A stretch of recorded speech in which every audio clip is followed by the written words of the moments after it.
channel, Grounded in Purpose. My name is Karen, and I'm looking forward to sharing my journey with you. Along the way, I hope to inspire, uplift, and encourage. Now, you may be wondering why I chose to tell the entire world that I am being dismissed from medical school. Now, I assure you, I thought the same thing as well initially.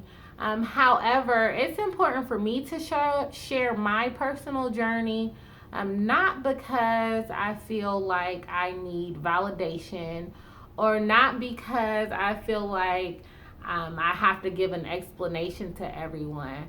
But truly, I've had so many people to support me along the way, and it's just no way possible that I can have individual conversations with everyone. In addition, usually when we hear about people's testimonies, we hear about them after they went through. However, for my journey, I want to share as I am going through, with the hopes that someone's faith may be activated, someone's faith may be increased, someone who is on the brink of giving up may be encouraged to keep going. So just a little bit of background on medical school. So it's essentially set up where it's split up into two sections. So the first 2 years are where you learn your basic sciences, and the last 2 years are where you do your clinical rotations, where you're able to experience different specialties. For me, I was able to get through my first 2 years of medical school successfully. And trust me, the struggle was definitely real. However, the struggle became more apparent as I began to prepare for my step 1 examination.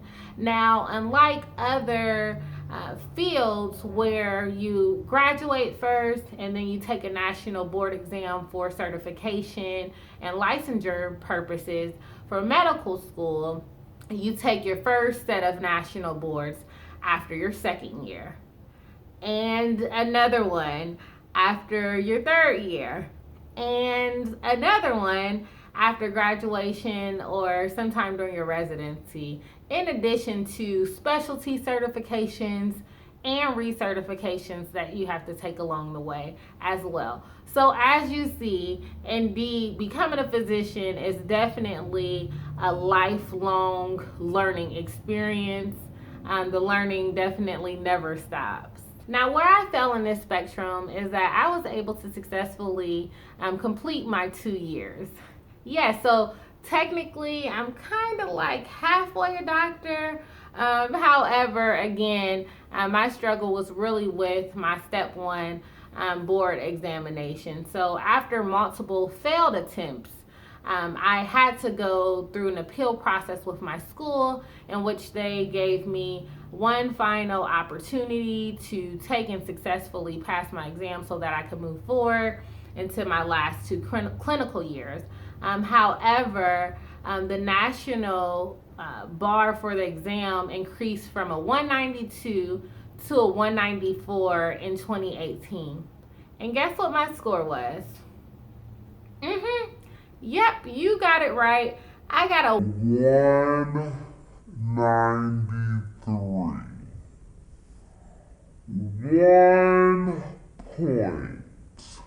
Yes, I assure you, 1 point. And trust, I'm thinking the same thing you're thinking. Really? 1 point? So what I did was I went ahead, I gave my $80 donation, because that's essentially what it was, to go ahead and try to get a rescore. The results came back after a few days, and it was a very generic email, but it definitely said, ma'am, your original score was indeed accurate, and you did fail by 1 point.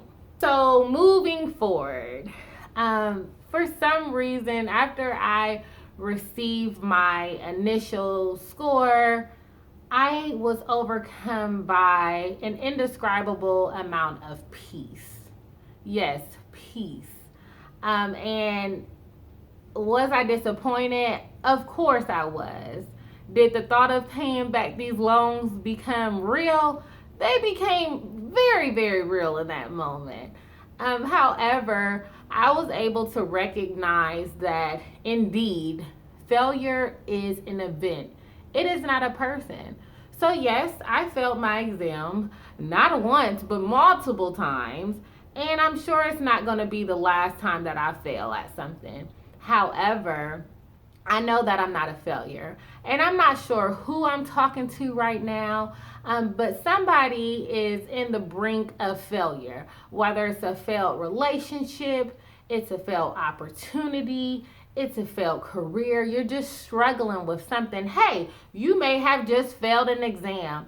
I just want to let you know that and remind you that you are not a failure. Yes, you may have failed, but you are not a failure. And I know a lot of times we get so caught up in social media and we're looking at everyone else or we're looking at what that person is doing. And yes, we do see those public successes.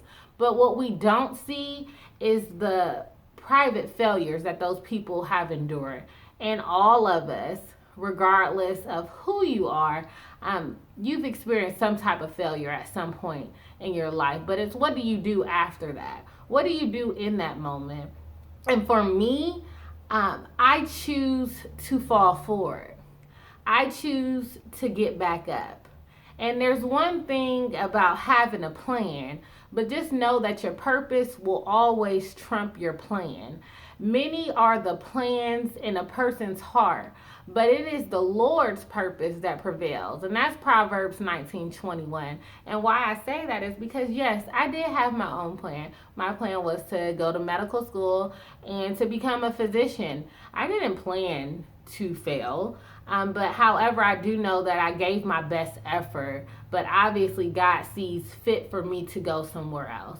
Now, the reason why I have so much peace about the situation is that I know that my purpose was never tied up in a career. I know my purpose was never tied up in a title. I know my purpose was never tied up in a degree. And in knowing that, I know that I was serving in my purpose well before medical school. I was serving in my purpose while I was in medical school. And I assure you that I will continue to serve in my purpose long after medical school. You have to be careful in choosing your path and thinking that your path is greater than your purpose, because a lot of times that leads people to feel empty. That's why you have people, millionaires, and they have all of these elaborate things of the world, but they're still empty inside because they've yet to tap into their purpose. They've yet to find out, why am I really placed on this earth? I know my purpose is to serve. I know my purpose is to inspire, empower. I know my purpose, most importantly, is to be a witness of God's glory. And at the end of the day, He has gotten the glory from me, and He will continue to get the glory from me. And if He chooses not to do another thing for me, I will be okay, because He's already done enough. And I know a lot of people are like, well, how are you smiling? How are you still so happy, after going through this? Like, you had this dream, you had this vision, and like it's gone. The door is closed. And what we need to realize is that sometimes when those doors close, a lot of times we look at what we've lost from those closed doors. But you have to look at, what can I gain from this door being closed? Because a lot of times a closed door is also a protective factor for us. There may have been some things that you were not going to be prepared for that would have literally destroyed your life if you chose to continue to walk through that door. And for me, I'm just grateful that I had the opportunity to be at my medical school. I'm glad that I was able to touch the lives that I've been able to touch. I'm glad that I was able to have the people who have poured into me during my time there. I have no regrets.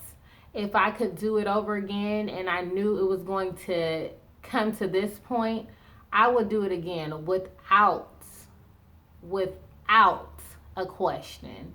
And I just want you all to be encouraged today that regardless of what you're going through, regardless of how you're going through, that you can get through and that you will get through. In closing, I just want to thank all of my wonderful family, all of my friends, my supporters, my mentors, my pastors. Shout out Victory Church ATL. Shout out Prophet Brown in Alabama. I love you all dearly, and I greatly appreciate all of your prayers. I greatly appreciate all of your support along the way, and I just hope that you continue to follow me through my journey, and I look forward to having a follow-up video really soon where I answer any questions that you guys may have. Just look forward to all that is coming forth from this current situation. If this video has been a blessing to you, or if you have felt encouraged or inspired, please give me a thumbs up with the like button. Make sure that you leave a comment. Also make sure that you subscribe so that I can keep you updated with what's going on in my life. In addition, please share this video as well. Like I said, I initially made this video for my loved ones, for my friends, for my family, my supporters, but if this video is able to help anyone that is going through, I definitely want to make sure that they listen up, and I thank you all for just taking time to listen, and I hope that you all have a blessed day, and I look forward with talking to you all soon. Goodbye.